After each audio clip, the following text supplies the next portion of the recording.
Yang juga jadi sorotan di Kompas Malam, Biro Investigasi Keselamatan Transportasi Singapura bersiap menyelidiki insiden turbulensi hebat yang menimpa pesawat Singapore Airlines dengan nomor penerbangan SQ321. Investigator akan mempelajari bagaimana pesawat yang mengangkut 211 penumpang tersebut menurunkan ketinggian secara drastis dalam waktu 4 menit saat terjadinya turbulensi. Dalam peristiwa ini, saudara, seorang penumpang warga negara Inggris meninggal, sedangkan 30 lainnya mengalami luka-luka.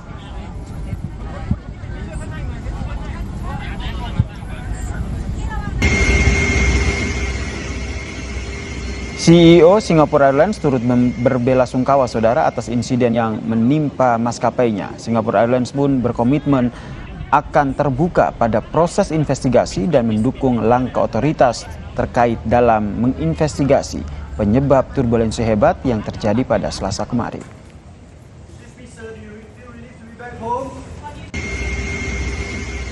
We are deeply saddened by this incident.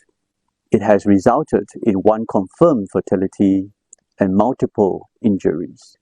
Singapore Airlines will continue to extend all possible support to them. We are fully cooperating with the relevant authorities on the investigations. Dan saudara, inilah kondisi bagian dalam pesawat Singapore Airlines setelah mengalami turbulensi hebat dalam penerbangan dari London ke Singapura, saudara. Kerusakan terlihat di kabin pesawat akibat guncangan hebat. Bagasi kabin juga banyak yang terbuka serta di area dapur pesawat juga tampak berserakan.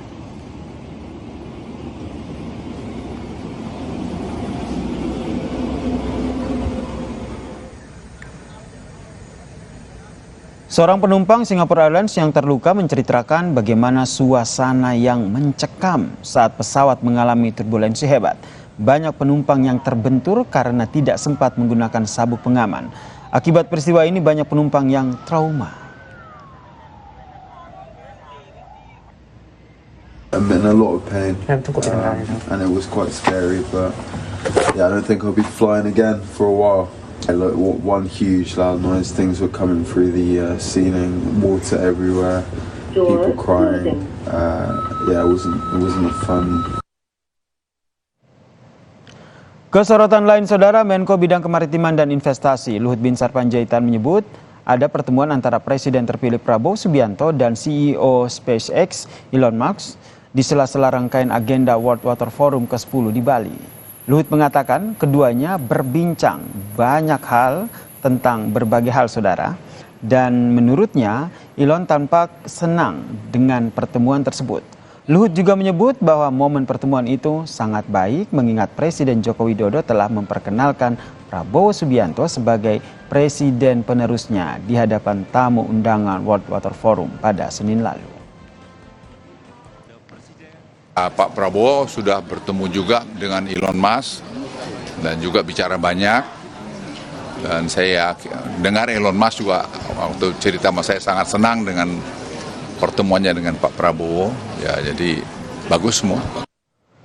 Saudara, Sekretaris Kabinet yang juga politisi PD Perjuangan Pramono Anung enggan menanggapi kabar tidak diundangnya Presiden Joko Widodo dalam Rakernas PD Perjuangan yang akan digelar pada 24 hingga 26 Mei mendatang.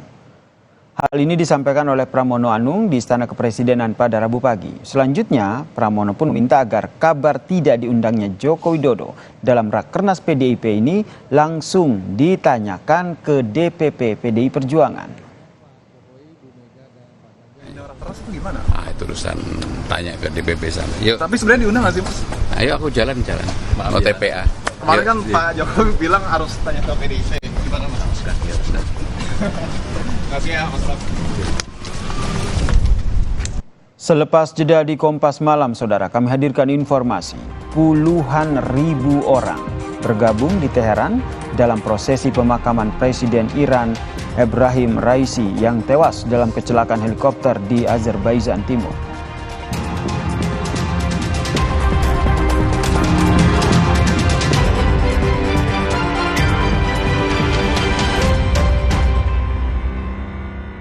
Cilgo, nutrisi berkualitas, harganya terjangkau. Cilgo. Kopi hits yang top.